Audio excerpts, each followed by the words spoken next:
light within my heart, light within my thoughts, light within my words. May one and all and everything, blessed and loved ever be.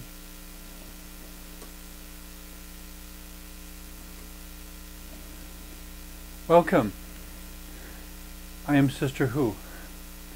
Today I just wanted to offer some reflections on the question word, I guess if you will, of spirituality. That sometimes I use anything can be a question word depending on how it's pronounced. Basically, when the word spirituality is transformed into a question, when one says spirituality, it's kind of asking, what is it? It's kind of asking, is this, whatever this is, spirituality? If I were to ask various people how they would illustrate spirituality, I suspect we would get a lot of different answers. For some people, if I say, what is spirituality, or illustrate spirituality for me, they would immediately begin to draw a picture of a church, maybe a particular service of some kind going on, particular rituals or something. Spirituality to a pagan person might be casting a circle in a wilderness location, which, when I say casting a circle, for those who are unfamiliar with pagan practices, it has to do with basically indicating a circle on the ground, usually fairly large, so that everyone who's participating in the ritual can stand within the circle.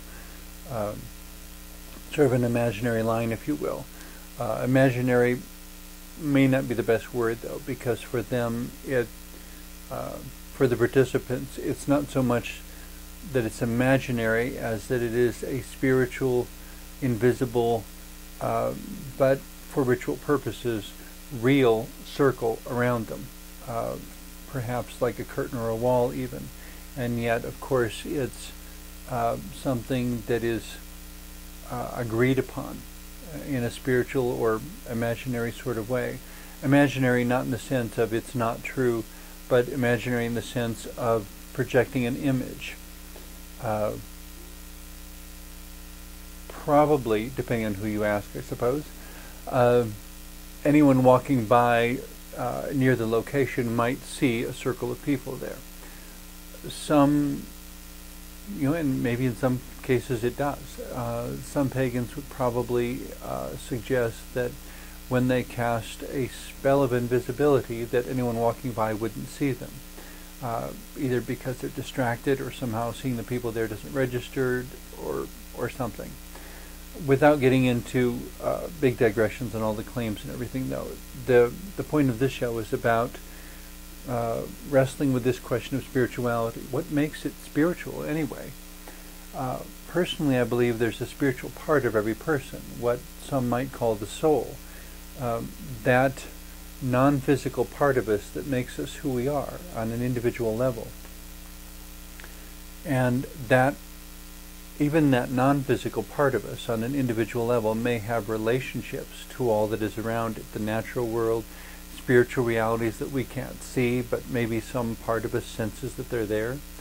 When someone walks into a room and they say it feels welcoming or it feels dangerous, and they don't really know why it feels that way, but maybe it's their spirit sensing something or picking up on something that their conscious, the usual five senses can't necessarily pinpoint. I mean, it's not that I smell anything or I see anything or I hear anything or I taste anything, but somehow I sense that there's something there. Some people have these experiences, some don't, but I'm certainly in no position to say they're not real. But on the point of, are they spiritual, what is it that makes something spiritual? To me, it has to do with the effect or the way that it relates to the soul within the person.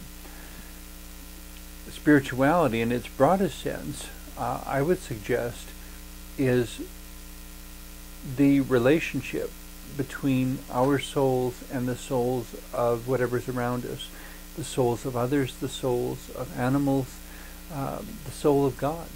the Spirit of God, the spirit or the soul of angels, the spirit or soul of people who have passed from this life and left their physical bodies, and as some people believe, continue to exist as spirits. Some people believe that when you die, it's over with and there is nothing beyond that. I've seen too many things in my life to have enough faith to believe that it ends at death. I think it would take more faith than I have to believe that. But that's a subjective matter, and everyone comes to a different conclusion. And I have no intention of saying who's right or wrong. I don't know that any of us have the perspective to say for certain. But since I believe there is a spiritual part of each person, that allows me to understand religion as society's attempts to systematize and standardize treatment of the soul within each person. That in the same way the government may have some nutrition-oriented or the Food and Drug Administration, or in the same way the government looks after the quality and the safety of food, and saying that there is a standard, and according to government studies or scientific studies done that were facilitated by the government, and the results of those studies are distributed by the government, the conclusion that they reached was that everyone needs X amount, a certain amount of vitamin C every day, a certain amount of protein every day in order to stay healthy. One oft-quoted study reports that everyone needs at least 4 hugs each day in order to be emotionally healthy. All of these things are tying into that spirituality, the non-physical part of us. And how do we keep that healthy?